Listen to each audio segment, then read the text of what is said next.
Estudo Bíblico segundo Crônicas 36, versos 1 a 16. Jeoacás, Jeoaquim, Joaquim e Zedequias, 608 a 586 a.C. Em marcante contraste à piedade e força de caráter de seu antepassado, estes últimos reis de Judá, 3 filhos e um neto de Josias, exibiram uma incapacidade moral que levou o que restava do reino de Israel ao seu fim inglório. A destituição de Jeoacás assinalou o fim do governo independente em Judá, versos 1 a 4. O regime de Jeoaquim viu o estabelecimento do domínio babilônico, versos 5 a 8. Joaquim, filho de Jeoaquim, colheu o fruto da revolta de seu pai, versos 9 e 10. E Zedequias causou incautamente a revolta final devido à sua infidelidade para com Nabucodonosor, seu soberano, que assim veio a ser o instrumento divino para a destruição de um povo infiel. Versos 11 a 16. Estes parágrafos são um paralelo abreviado de 2 Reis 23, 31 a 24, verso 20. Verso 1. Jeoacás, cujo outro nome Salum, retribuição, se menciona em Jeremias 22, versos 11 e 12. Não pagou tributo, nem agradou ao faraó, pelo que seu reinado durou apenas alguns meses do ano 609 a.C., antes de ser levado preso. Verso 2. Tinha Jeoacás 23 anos, sendo mais jovem que Jeoaquim, seu sucessor, verso 5. Mas embora ele tenha feito o que era mal, segundo Reis 23, 32, o povo da terra, verso 1, cidadãos livres, aparentemente tinham mais esperança nele do que em seu irmão mais velho. Reinou 3 meses ou até que Neco teve oportunidade de substituí-lo, capítulo 35, versos 20 e 21, levando-o para o Egito, onde veio a falecer, segundo Reis 23, 34 e Jeremias 22, 10. Verso 5, Jeoaquim, 609, 597 a.C. Seu nome significa o Senhor estabelece, e o antigo nome Eliaquim significa meu Deus estabelece. A mudança de nome, verso 4, era insignificante, mas serviu para mostrar que o faraó tinha plenos poderes sobre ele, e apesar de tudo, boa vontade em tolerar a religião dos judeus. Jeoaquim era presunçoso e perverso de coração, ao contrário de Josias, seu pai.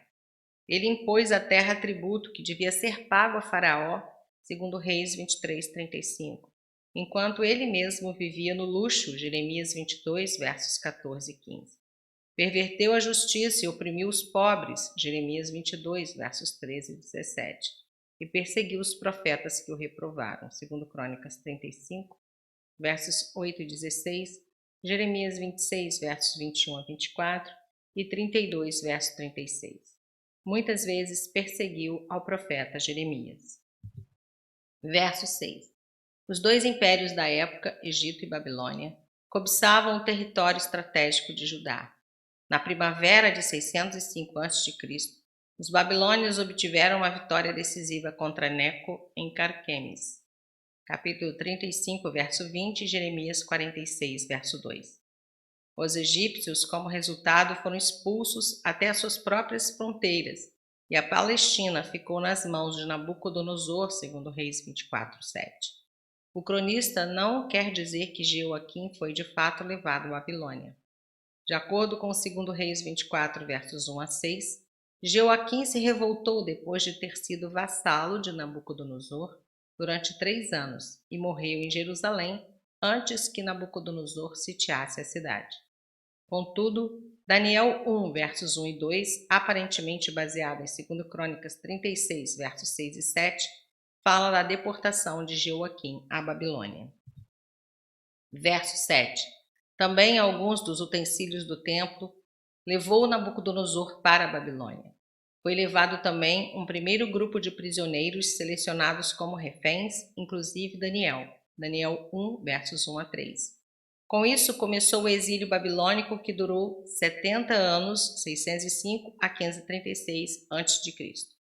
Jeremias 29, 10. Verso 8. Quanto aos mais atos de Jeoaquim, depois de servir Nabucodonosor por 3 anos, até 602 a.C., ele se rebelou, segundo Reis 24, versos 1 e 2. Mas, segundo esse relato, no livro dos Reis, morreu antes que recebesse todo o seu castigo. Verso 9, Joaquim, significa levantado, e reinou 3 meses e 10 dias em 597 a.C. Essa captura e soltura ficou registrada em 2 Reis 24, versos 8 a 12 e 25, versos 27 a 30. Crônicas não fala sobre sua soltura de Babilônia, preferindo terminar com o edito de Ciro que permitiu que os exilados retornassem a Jerusalém. Verso 10.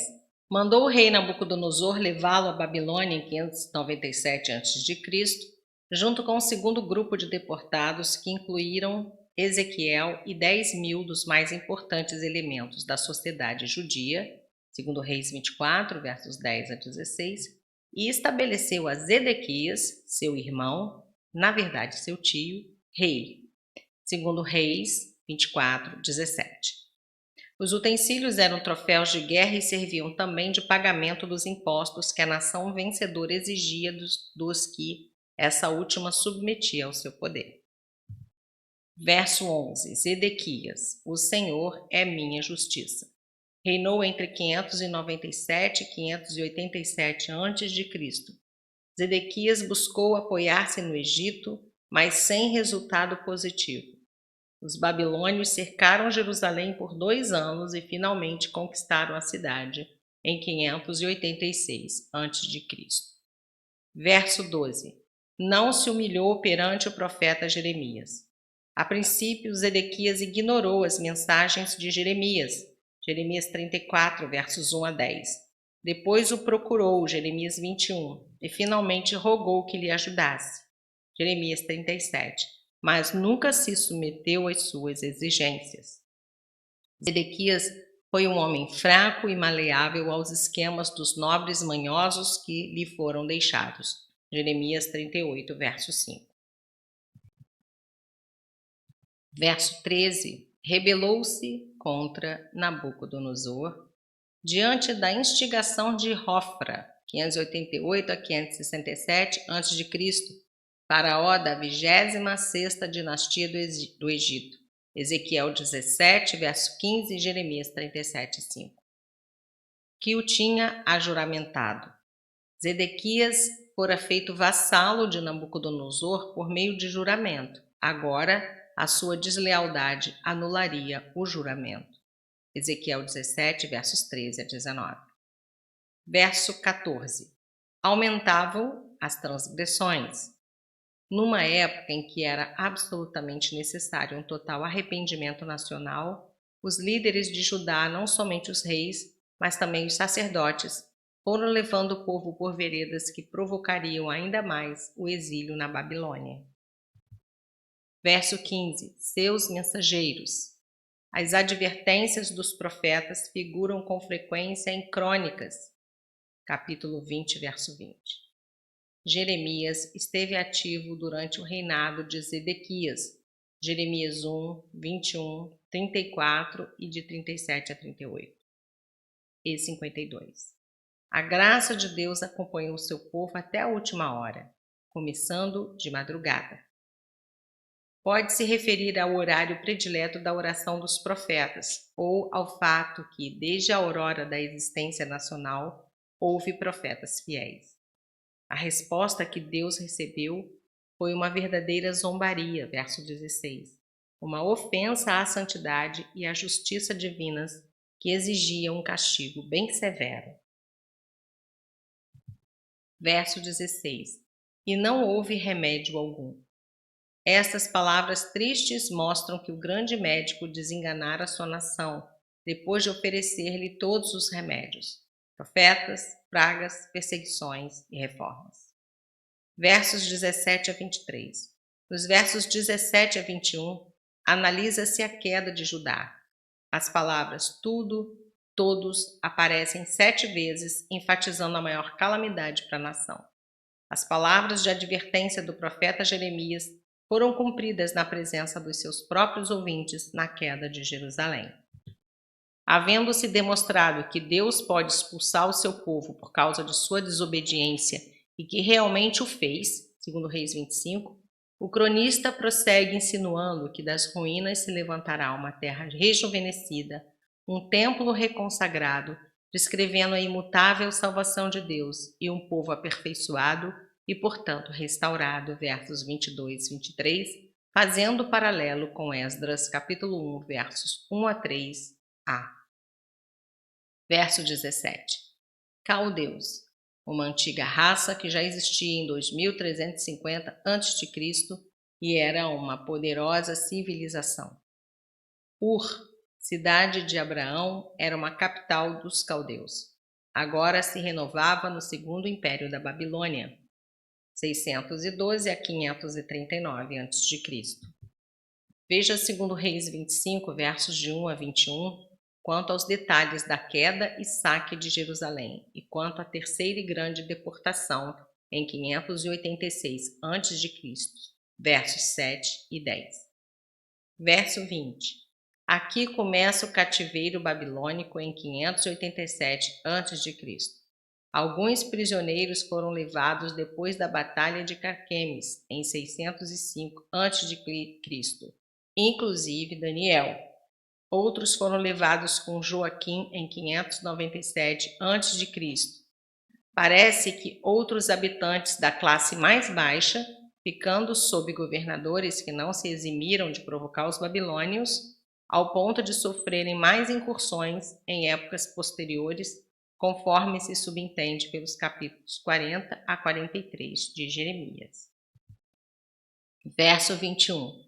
Para que se cumprisse a palavra do Senhor, até que a terra se agradasse dos seus sábados, repousou 70 anos.